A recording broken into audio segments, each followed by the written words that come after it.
Hello friends, हमारे thumbnail और हमारे अभी जो स्क्रीन दिख रहा है इसको देखकर आप ये तो समझ गए होंगे कि हमारा आज का वीडियो केंद्रीय विद्यालय संगठन एडमिशन्स के बारे में है। तो आज के वीडियो में हम लोग केंद्रीय विद्यालय संगठन एडमिशन गाइडलाइंस को डिटेल में समझने की कोशिश करेंगे और इस काम के लिए मैंने कुछ वीडियोस की एक सीरीज बनाई है। तो आइए देखते हैं कि इस सीरीज में कितने वीडियोस हैं। जैसा कि आप स्क्रीन पर देख पा रहे हैं, इस सीरीज में 6 वीडियोस हैं। हमारी गाइडलाइन 3 पार्ट्स में डिवाइडेड है। पहला पार्ट जनरल गाइडलाइंस, दूसरा पार्ट स्पेशल प्रोविजंस और तीसरा पार्ट एडमिशन प्रोसीजर। तो जो पहला पार्ट है इस पर हमने 4 वीडियोस बनाए हैं, एज, डेफिनेशंस, प्रोविजंस और चौथा पार्ट है अदर्स। एज मतलब कि जो एज में लेकर बदलाव हुए हैं उन पर डिस्कशन है। डेफिनेशंस यानी कि जो भी हमारी गाइडलाइन में डेफिनेशन परिभाषाएं यूज की गई हैं। प्रोविजंस यानी कि क्या क्या अलग अलग उसमें प्रावधान है उनको हम लोग समझेंगे। और अदर्स इसके अलावा जो बातें हैं जो पहले पार्ट में जनरल गाइडलाइंस में दी गई हैं उनको समझेंगे। इसके अलावा जो गाइडलाइन की दूसरी पार्ट है वो हमारे 5वें वीडियो का पार्ट है स्पेशल प्रोविजंस और 6ठे वीडियो में हम एडमिशन प्रोसीजर को पूरा समझेंगे। अब जो हमारी वीडियो बनेंगी वो इसी क्रम में, इसी सीक्वेंस में नहीं होंगी जैसा कि आपको लिखा हुआ है। हम जैसा हमें लगेगा अपने अनुभव से कि कौन सा पार्ट आपको पहले जानना ज़्यादा जरूरी है जिससे आप आसानी समझ पाएंगे, हम उस हिसाब से आप अपनी सीक्वेंस वीडियोस देंगे। आप इन सभी वीडियोस को देख पाएं इसके लिए आप हमारे चैनल को सब्सक्राइब कर लें ताकि आपको सारी नोटिफिकेशंस मिलती रहें। आइए हम आज के अपने वीडियो की ओर बढ़ते हैं जिसमें कि हम लोगों ने एज वाले पार्ट को कवर किया है। तो आइए हम लोग एज वाले पार्ट को देखते हैं। केंद्रीय विद्यालय संगठन एडमिशन गाइडलाइन 2022-23 सेशन यानी जो हमारा करंट सत्र जब शुरू होने वाला है इस गाइडलाइन के पार्ट 1 यानी जनरल गाइडलाइंस के पार्ट 4 के जो कि एलिजिबल एज फॉर एडमिशन है, यहीं पर एज की सारी डिटेल्स दी गई है। यह है हमारी गाइडलाइन का page number 5।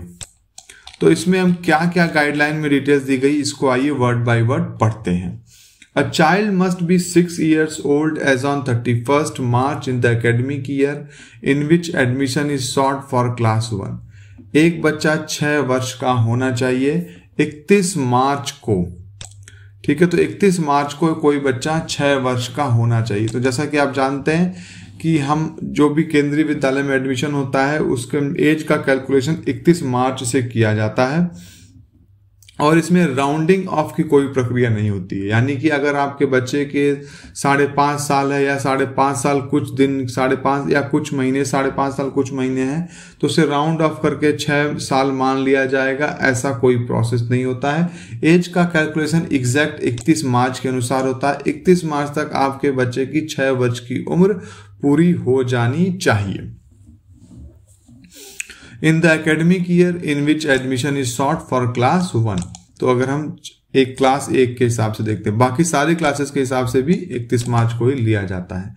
Child born on 1 April should also be considered. यहाँ एक स्पेशल पॉइंट है कि 31 मार्च तक हो जानी चाहिए 6 साल की, लेकिन एक दिन का रिलैक्सेशन है, यानी 1 अप्रैल को भी अगर वो 6 साल पूरा हो रहा है तो भी उसको हम लोग कंसिडर कर सकते हैं। The minimum and maximum age limit for admission in केंद्रीय विद्यालय in various classes is given below.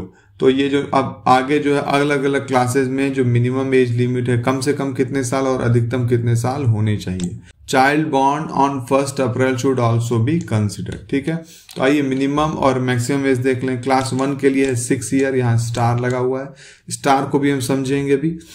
और मैक्सिमम एज है 8 ईयर। क्लास 2 के लिए भी सेम है 6 और 8। 3 के लिए 7, 9, 4 के लिए 8 और 10, 5 के लिए 9, 11, 6 के लिए 10, 12, 7 के लिए 11, 13, 8 के लिए 12, 14, 9 के लिए 13, 15 एंड 10 के लिए 14 और 16। जो स्टार था उसका मतलब यहां दिया हुआ है as per the mandate of NEP 2022 new education policy 2020 entry age for class 1 has been revised to 6+ years। तो एंट्री एज जो क्लास 1 के लिए है वो से 6 साल से ऊपर कर दिया गया है, 6 साल या उससे ऊपर, जो कि अभी पिछले साल तक 5 साल या उससे ऊपर था, with effect from academic session 2022-23. The maximum age limit can be released by 2 years in case of differently abled children by the principal.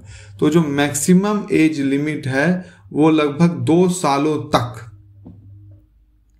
उसमें रिलैक्सेशन दिया जा सकता है प्रिंसिपल द्वारा in the case of differently abled children. जो विशेष जो differently abled बच्चे होते हैं उनके लिए 2 साल तक का रिलैक्सेशन दिया जा सकता है दिव्यांग बच्चों के लिए। There is no age restriction. Class 11 के लिए कोई भी एज रिस्ट्रिक्शन नहीं है अगर वो उसी साल में एडमिशन लेते हैं जिस साल उन्होंने क्लास 10th को पास आउट किया है। ठीक है, तो ये पूरी गाइडलाइन है, मैंने आपको पढ़कर सुना दिया, कोई लाग लपेट नहीं, बिल्कुल वर्ड टू वर्ड आपको पढ़कर सुना दिया, सभी पॉइंट्स आप इसमें समझ गए होंगे। और इस सीरीज की अगली वीडियोस भी आना शुरू हो जाएंगी अब धीरे धीरे। अगर आप सारी वीडियोस को पाना चाहते हैं तो हमारे साथ बने रहिए, इसके लिए हमारे चैनल को सब्सक्राइब करिए और बेल आइकन को जरूर दबा दीजिए। Thank you friends.